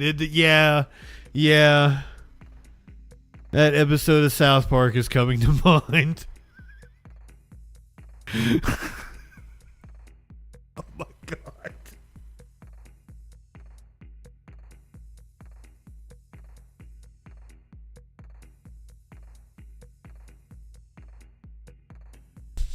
Construction workers making repairs after a split-second disaster at this popular supermarket yesterday. It's a tragedy. Somebody passed away. LAFD says around noon Thursday, a woman lost control of her car, hitting a bicyclist before crashing inside the 99 Is this Ranch country Market. kitchen buffet? Learning the woman is 92 years old and survived the crash. Police tell us 3 people who were inside the store died from their injuries. One of the victims, a customer. The other 2 were 99 Ranch employees. This is terrible for now. Rocio Alvarado says her cousin, 52-year-old Leonel Mateo, died in the crash. She says he worked at 99 Ranch and was originally from Mexico, and that he leaves behind 2 children, telling NBC4 their family is in shock. This is the surprise. This is the nice people, the nice person. The LA County Medical Examiner's Office has identified the other employee killed as 42-year-old Deris Renault. Distraught family members She saw the bike yesterday telling us in Spanish she was an immigrant. She saw the bike too late and tried to hit the brake and hit the gas instead. I feel empathy. Fire resist, welcome in. I got out of work. I brought a candle. For hours Friday, people showed up to the 99 Ranch. This is Super Troll XL. Bad Bunny versus Kid Rock edition. Bringing flowers, signs, and candles, taking a moment to pray and reflect on the tragedy. They tragically lost their lives, and it's just sad. Many of them telling NBC4 they're leaning on faith and their Westwood community today. Pray. That's it. That's all we can do. It's just pray. It's going to be hard to move forward, but grief is just the unexpressed love that people can't give. Grief is just the unexpressed love that people can't give. Symbols there of support for the people who lost their lives. Damn, actually, that's kind of beautiful. Grief is just the unexpressed love that people can't give. Shit, dude. I was going to mock you, but now that I think about it, that's really good. Lives. Some people said they're also thinking of the family of the driver here, that 92-year-old woman.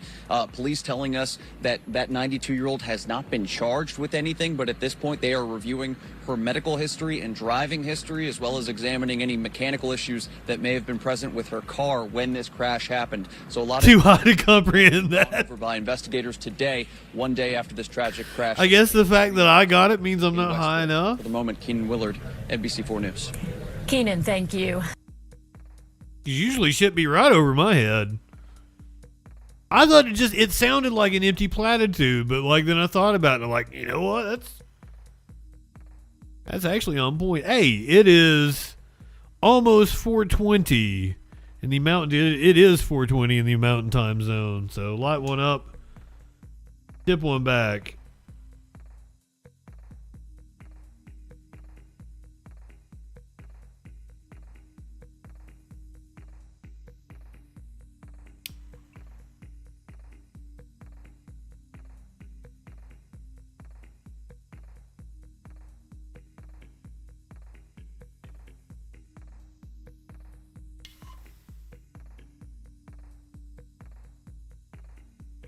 You're Willie Nelson high.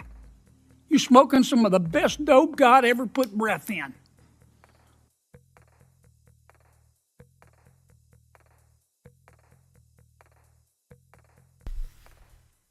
Few more crime stories, and we're going to flip back to Twitch only. Listen to music, watch Super Bowl commercials, enjoy police chases, that sort of thing. Sextillion, did I tell you good evening?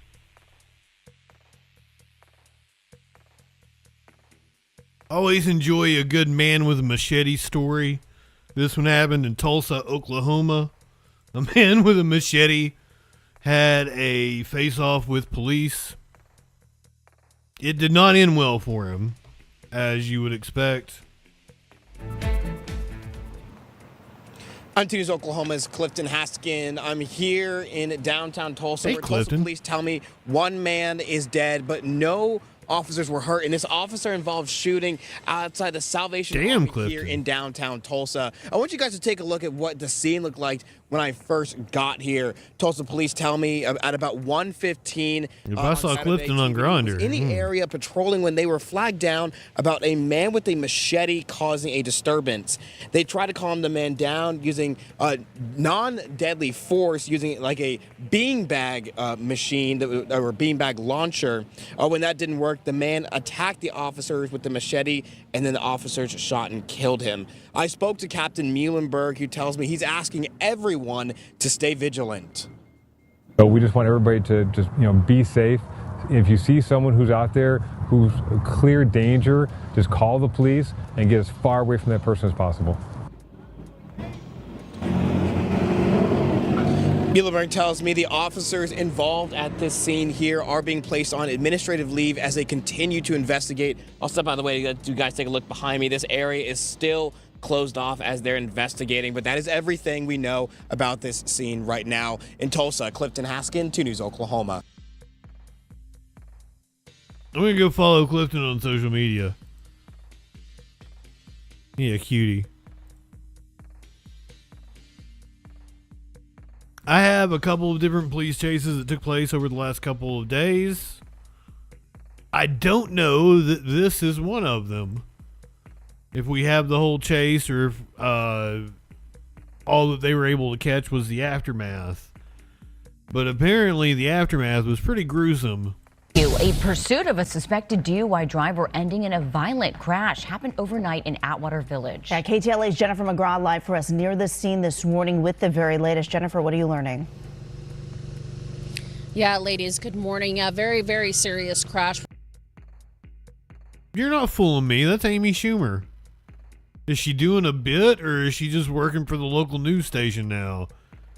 Things that bad for her with her comedy career? They ran her out of Hollywood. We're told that this started as a pursuit in South LA and ended up here in Los Feliz. This is the scene behind me. You can see investigators are out here taking measurements and making sure that they get all the information that they need to do to pursue this investigation. Now, here's more from the scene. This all started around 2 o'clock this morning. According to the LAPD, the Southeast Division initiated a pursuit of a DUI driver near Hoover. What was that we were looking at? Oh, it's a truck on top. I thought it was splayed open. The truck is on top of the car. Initiated a pursuit of a DUI driver near Hoover and 95th, ultimately ending here at Los Feliz in Brunswick. This suspected DUI driver in the truck hit another vehicle in the intersection. The truck then proceeded to roll and land on top of a parked car. The driver of the truck was seriously injured and taken to the hospital. Now, he did hit a car here in this intersection. According to witnesses, that driver had another passenger inside. They are inside the Del Taco right nearby, talking to investigators about the situation this morning.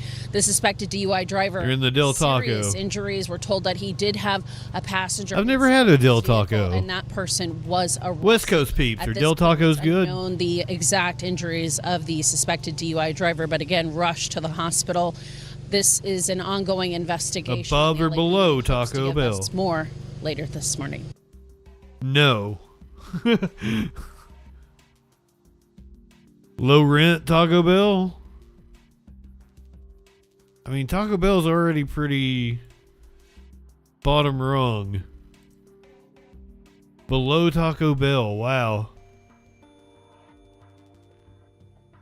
Well, no Del Taco for me then.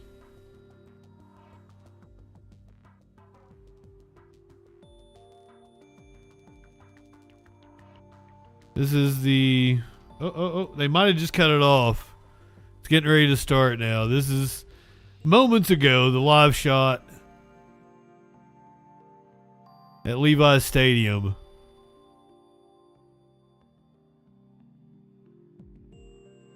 I have Taco Bell once or twice a year, tops.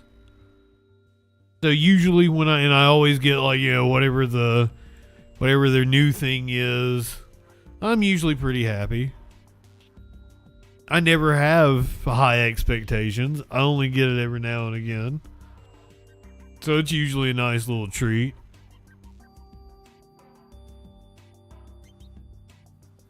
"17 people were arrested for public nudity." 17 arrests were made during a raid 3 days. Ducky, you are correct. I like the cantina chicken thing with the avocado sauce. I haven't gotten anything off of it because they've had that in a while. They've had other new things. Because I think the last time I got like, was it a Fred's hot sauce chicken nacho or something was like their special item that they had. This was only like a month ago or something. Ago at DD Cafe. Police say they found staffers wearing bikinis or in various states of undress while serving customers. They added that it violated municipal codes related to public nudity. Wait, okay, thank you. The women are laughing over it. Okay, they're accusing this coffee shop of being a strip club. They took the gang unit in to bust them. They were just wearing bikinis in a coffee shop. This is insane. 17 arrests were made during a raid 3 days ago at DD Cafe. Police say they found staffers wearing bikinis. DD Cafe. As in Double D Cafe.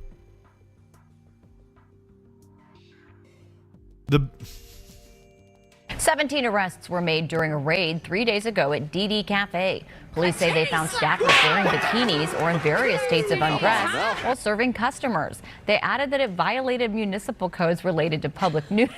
I'm sorry. Public nudity, alcohol regulations. Where's this? Oh my God, it's like the weather guys. Where's this at? What's the location? Fuck. 18 arrests were made during a raid 3 days ago at DD Cafe. Police say they found staffers wearing bikinis or in various states of undress while serving customers. They added that it violated municipal codes related to public nudity. I'm sorry. Public nudity, alcohol regulations. Where's this? Do you want the address? Yeah, what street is it on? You're ridiculous. Okay, so anyways, this violated a lot of regulations since the cafe was not licensed to sell alcohol. Officials believe similar businesses are operating elsewhere in that city. What are the property taxes in Garden Grove?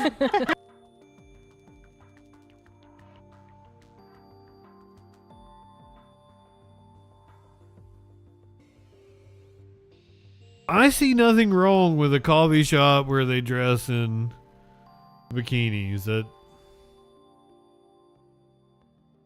That seems perfectly normal for the state of dystopia that we live in. Shout out to DD Cafe.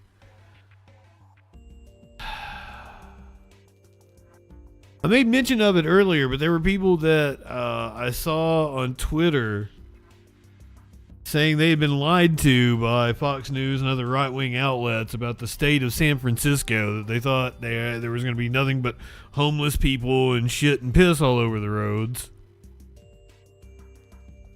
Here's a local news story about it. Fans from all over the world arrive in the Bay Area for the Super Bowl. It is a chance for San Francisco to highlight its recovery to the rest of the world. Our Kelsey Thur is at the Super Bowl experience at the Moscone Center, getting some first impressions from visitors. Hey, Kelsey.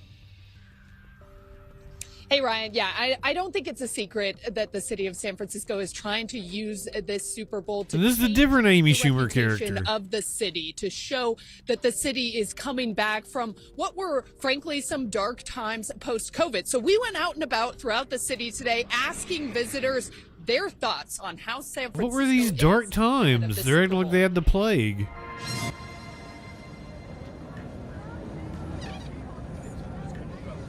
Thousands of Super Bowl fans have. Guess they had a lot of venues closed and shit, though. From Pier 39 to the Ferry Building to Union Square, jersey-clad tourists seem to be everywhere. I like it. I'm trying to get out. Like, I can't believe I'm in downtown San Francisco. The Bay, turn up. It's what's up. With the sun, you can't believe you're in San Francisco. You live in San Diego. It's not that far. Couldn't be better, especially for all those visiting from the frigid East Coast. Getting out of the car, she was like, should we take our jackets? Absolutely not. We're going to enjoy this nice weather and kind of warm up, defrost a little bit. While the beautiful weather is a stroke of luck, the city hasn't left anything else to chance. Crews have been working day and night to keep the streets spotless, and police have... Yeah, there was a cold front like a couple weeks ago, wasn't there? Something tourists told me they've noticed. Hit the West Coast pretty hard. It looks a lot cleaner than normal too, to be honest with you. So yeah, it's in past. I know it. You know, obviously we've seen some not so good things. So yeah, it's a lot cleaner. It's been great experience so far. For years, San Francisco has tried to shake that post-COVID reputation of being crime-riddled and dirty. The city has touted significant drops in crime this year and last, including car break-ins that notoriously plagued tourist hotspots in the past years. Oh yeah, I do remember covering We those. spoke with told us they were pleasantly surprised to see just how bustling the city seems to be now. We were told like our hotel wasn't in the greatest area, but we arrived and it was super nice and there wasn't any Melissa Beaver. So we actually feel like it's fine. I thought about that. Actually, you hear people talk about it. Her name was like Bevier. I'm sorry. One thing that we talked about a lot, homelessness. We saw a lot of that by the city. It's a city square area, I believe. Mm-hmm. So as far as the crime, you know, it's everywhere, particularly in big cities, but we feel safe. The city's hope is that this Super Bowl could help shed that Looks negative like a cute little city. for good. And so far, it seems to be working. It looks like it to me. Yeah. If I had to put it off this visit, absolutely. I would say the Bay Area is in a lot better position to actually reap the benefits of the Super Bowl crowd in terms of like local businesses and shit. It's a more walkable area than a lot of places like the Vegas Strip or in Florida. Where else? The Scottsdale in Arizona. They say everybody just takes a shuttle and goes to Phoenix. They don't even stay in Scottsdale, and it sucks all the money out of the local economy. It's honestly been just such a good vibe out here, so we couldn't be any happier at all. Of course, every city has... When you have a lot of big events like that, like that are in a stadium, people would just mainly stay off of the stuff that's off the interstate as opposed to like going to local establishments. Things they can work on, Ryan, but it really did seem like pretty much every single person we talked with that said that they were very pleasantly surprised with how nice the city has been since they have been here. And of course, I don't think the weather hurt anything as well.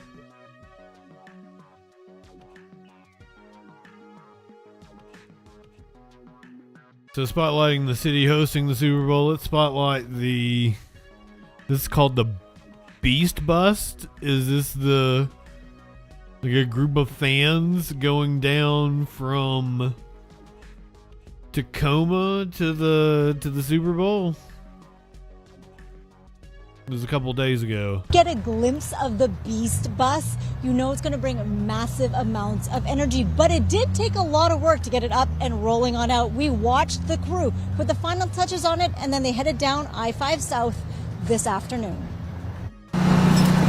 After countless hours of work, This is the team's bus. a new engine, transmission, tires, and a little elbow grease, the Beast bus is now ready to roll. Owner Ben Sayer says it'll roll right into Santa Clara, bringing the energy of the 12s with it and making rival fans from Patriots to 49ers. No, it's a fan thing. A big old double-decker Seahawk bus. Yeah, it's gonna hurt a little bit, I would think. The Beast bus is a 1984 London double-decker. Sayer purchased it in 2014, and it had been a staple of Seahawks tailgates until COVID. The last time it made a road trip like this was in 2015. Yes, we took it to Arizona. Leftist, welcome in. We lost. So this is redemption for the bus as well. No, not anything to do with Mr. Beast. This is the bar area. You walk up and get your refreshments. Inside is filled with signed memorabilia, a replica Lombardi trophy, and even original seats from the Kingdom. Oh, damn, that's cool. Open-air seating. But the Beast bus is far more than just a party bus. Money from admission and food and drinks go to various charities. This year we're doing Mission Outdoors and helping veterans and as they go through their struggle. The 14-foot tall, 36-foot long bus only gets 5.5 miles to the gallon and tops out around 55 miles per hour, so it'll be slow going. Michael Safi, a former race car mechanic, will be behind the wheel when he's not fixing parts. Wait a minute. This story aired 3 days, 21 hours from the Super Bowl. They're trying to go from Tacoma to San Francisco in a bus that can only go 55 miles an hour. That's what it tops out at. It gets 5.5 miles to the gallon.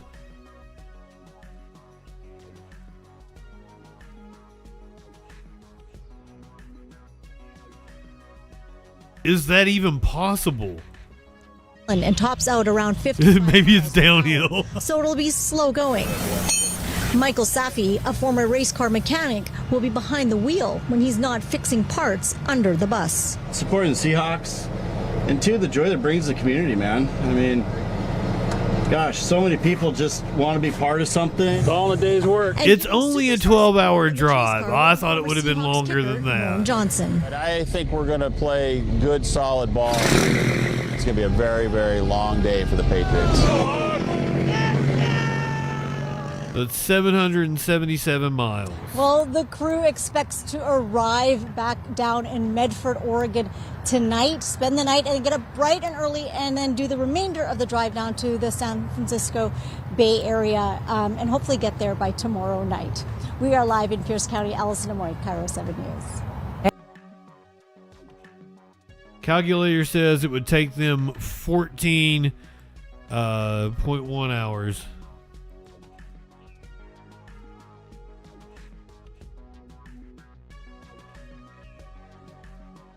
Screaming Cheese, welcome in. And yeah, baby, it is downhill from Tacoma, right? They're a much higher elevation.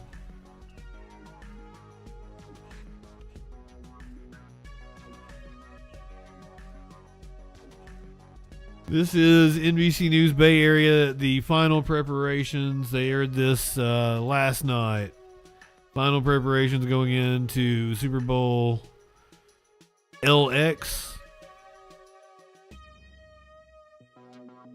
Is that like 60? And tech sounds are underway to make 60? Is that what that is? Smooth on game day, and that included a roar overhead.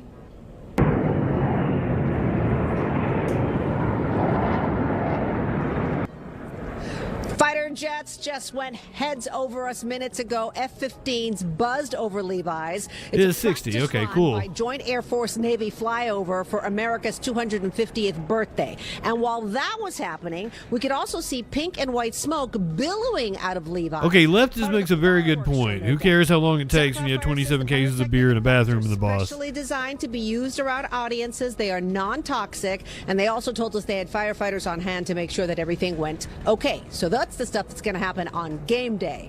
Crews were also buttoning things up inside the stadium. What the fuck is this, a gender reveal? Sports get its game on. NBC has some practice at this, you think? Sunday's game will be the 21st Super Bowl broadcast on our network. And they bring a lot of gear with them. 75 miles of cable, 700 crew members, 145 cameras, including 2 sky cameras. The senior director of remote technical operations for NBC Sports says he has been working on this Super Bowl for 2 years. I always feel that the viewer sitting at home should be able to have the experience of what the people have in the stands, because a lot of people don't ever have the opportunity to ever come to a Super Bowl. So if they can sit at home and enjoy it just like being in the stadium, then we've accomplished our goal. So the NBC crew likes to do a run-through, a practice run, if you will. So today, an East Bay High School football team got the opportunity of a lifetime. We had the only camera there as Concord's De La Salle High School team took the field at Levi's. And it was actually to help out our NBC crews prepare to broadcast their Super Bowl on Sunday. The Spartans were asked to score their touchdowns. Oh, I didn't think about the illegal streaming site that I would use being overloaded and me not being able to watch it. Best view of the action on Sunday. De La Salle. Why wouldn't I take that into account? Of football, the school has been one of the nation's most dominant prep teams for years. But even for these, I feel like I didn't have any issue last year. This was extra special. This is a crazy experience. Like, it's cool to see like how production works and everything. You get to meet hella cool people, and it's like the biggest field or the biggest game of the football is going to be played. It's really dope. Great experience, you know, being on the field before the game is great. With all my friends, it's great. What we're trying to do today is dial in the precision of our telecast. So making sure the framings on every single camera is what we want them to be, that the replay rolls have the proper in, have the proper out. So we're really trying to get precision and take out a lot of the guesswork. Pick another streaming site? I don't even know another stream. This one streaming site works so well. I don't have any other ones. 48 hours away. The field is ready. The cameras are set. The best seat of the big game is here, for sure. All right, but if you want a party, this is going to be a push to the finish here. But if you're looking for a party, then downtown If you're looking for a party to be, where a Bay Area hometown girl is the headliner tonight. We're talking about Oakland's own Kaylani. NBC Bay Area's Alyssa Gord is right in the middle of the sold-out event. Alyssa, it looks like a jam. Yeah, Jess, it is. The Bay Area pride is really strong here tonight. Folks are over the moon to see Oakland's own Kaylani perform. She's up a little bit later tonight, and while the crowd is waiting, they've got a great lineup of other local performers to listen to here. Now, they are expecting around 8,000 people to attend this block party. This show sold out shortly after tickets went live, and artists performing here say it's a great chance to showcase their work to new local and even global fans with so many folks in town for the Super Bowl. I think that the culture that is brewing and has been here forever is having a surge of energy right now. Like, I'm getting chills as we say this. Yeah, there's like a surge of energy and something is happening. Like, I can't explain it. And this whole stretch of downtown San Jose is bustling right now. Just a couple blocks away, the San Pedro experience has opened up for fans to enjoy. There's a little something for everyone who's in town to enjoy the big game, whether they're from the Bay Area or from around the country or maybe even around the world. Live in San Jose, Alyssa Gord. Oh, well, it popped up for you for a second. Okay. They are playing. Now, apparently, kickoff has happened. That I was mad about missing the sound check, and someone came all the way back here to make it up to me. Raj and Janelle, Sneaky Bunny is here bearing It's gifts. not in San. It's in the Bay Area, but it's not the Latino culture. When you the media winch was on to me. It's not technically in San Francisco. It's in. It's like an engagement. Whatever is next to San Francisco. I said C, right? C. It's on. Santa Clara. He now looks so excited. As excited, he's engaged. He just to looks, Jessica Gary. He looks very stiff tonight. I think it'll be a lot better on Sunday. He's being cool. He looks 2D. He's being cool. He's being cool. Yeah, he's 2D, two-dimensional, 3D on Sunday at halftime. Thanks, Jessica. Thank you, Jessica. Okay, we are here at Moscone Center, and we knew this was going to happen, Janelle. All week it has been kind of mellow, and then tonight, bam, All the fans are here. Bam. A lot of out-of-towners here. We're hearing a lot of Seahawks fans, Patriots fans, and just a lot of NFL fans. I know, it's so fun. And they're all going inside because this is the Super Bowl experience. Lots of activities and skills challenges. Great for kids. Look at this. 12 and under are free. They're running drills, obstacle courses, tossing the football around. Oh, look at the young fans. Tomorrow is the last day of the Super Bowl experience. Look at the young whippersnappers. Prices do go up tomorrow, $70. But remember, kids 12 and under are free. That's the best part of it. And look who I spotted at Media Row late this afternoon. Christian McCaffrey. So we're going to go Twitch only here momentarily. We're going to turn off the podcast to YouTube. NFL honors last night. We're going to listen to music. Raj Mathai was on. I'm going to do my best to get a feed of the Super Bowl playing. I'll let you know what's going on. We'll watch commercials when they start. Fans were going crazy when they spotted him going inside I Media believe several owners are on the Epstein list, aren't they? Check it out. Yeah, when I saw him on the red carpet last night, I was just normally dressed. He and his wife. Oh, Olivia Culpo. They're on fire. Former Miss Universe. They're Gorgeous. on fire. Yes. So we are right here in the middle of really two big event locations here. Moscone Center behind us, where the Super Bowl experience is, and then that way about 40 yards is Yerba Buena Gardens, and there's music there tonight. So it's just a lot of buzz and activity all around San Francisco. Here's what's a lot of happening shit going around on. town. Take a look now at Fisherman's Wharf this afternoon. Hello to Brock Purdy, the 49ers quarterback, just kind of greeting a big crowd. And this is the cool thing about the Super Bowl venue, Super Bowl town area. You just kind of never know who you're going to bump into. You just started playing. I did put up my Super Bowl graphics. I'm pretty much ready to go to fucked up news and the new branding and everything. But I already had all the stuff to do, you know. Super Troll. Al Roker's going to tell us about how they do the painting. Hey, it's a pleasure meeting you. Nice to meet you. Yeah. I'm going to invite you out here and you can step into my office. Well, this is a heck of an office. Yeah. Very nice office. My name is Brian Johnson, and I've been a groundskeeper for the Super Bowl for 30 years. And not just any groundskeeper. Brian is in charge of painting the entire... Oh, so when the Super Bowl comes to town, it's no longer the local people doing the lines and the designs on the field. They have their own person specifically that does it for the Super Bowl. That's fucking cool. Entire field, including team logos and the NFL shield. A lot of groundskeepers can think of painting as a nuisance. It kind of gets in the way of their real grass-growing job. I've always enjoyed that part of the job, just the artistic flair on a football field. I love getting up in the morning and getting dirty at work. Some of my favorite days on the job are where we're verticalizing a field and grass is flying everywhere, and I come home at the end of the day and I'm covered in paint.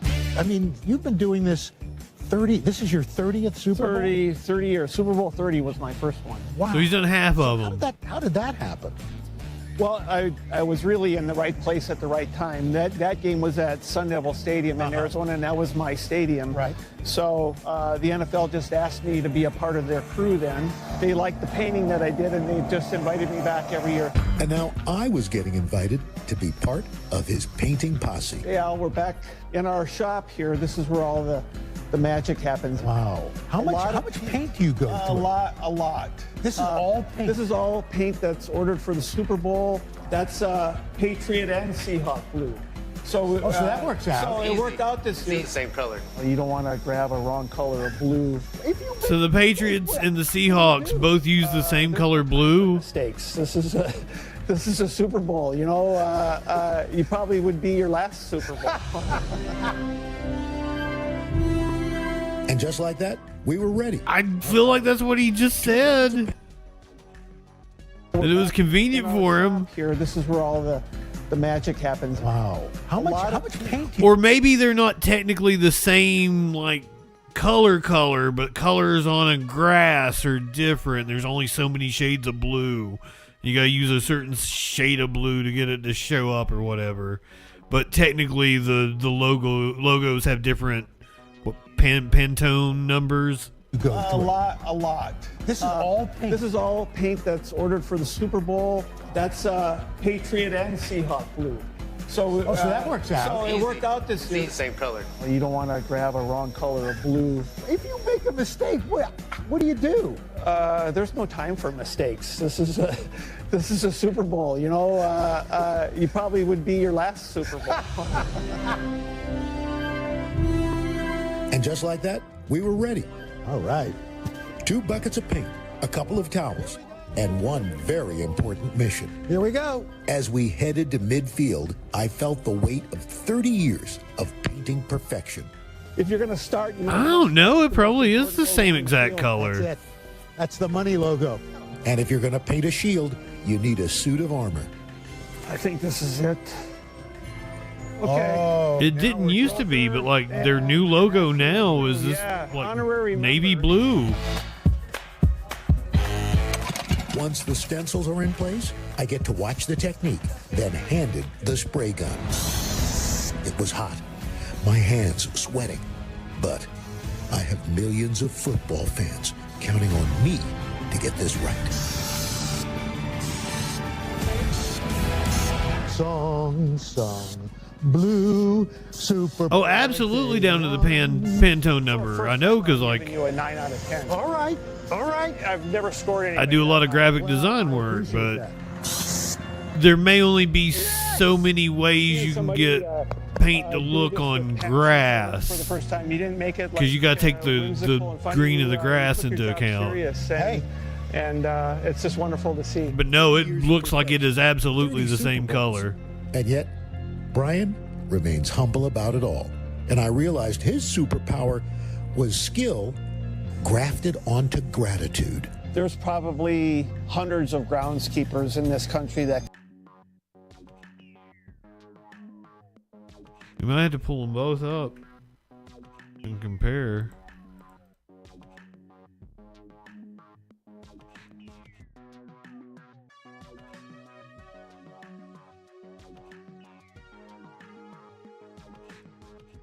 No, that's the old one.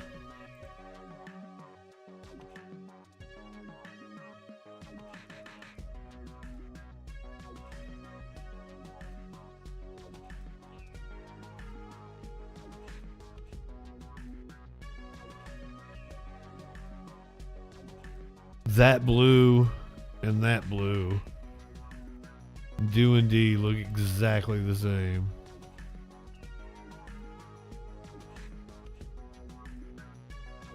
Could paint as good as I can paint, but I just was in the right spot at the right time years ago, and I'm living a blessed life.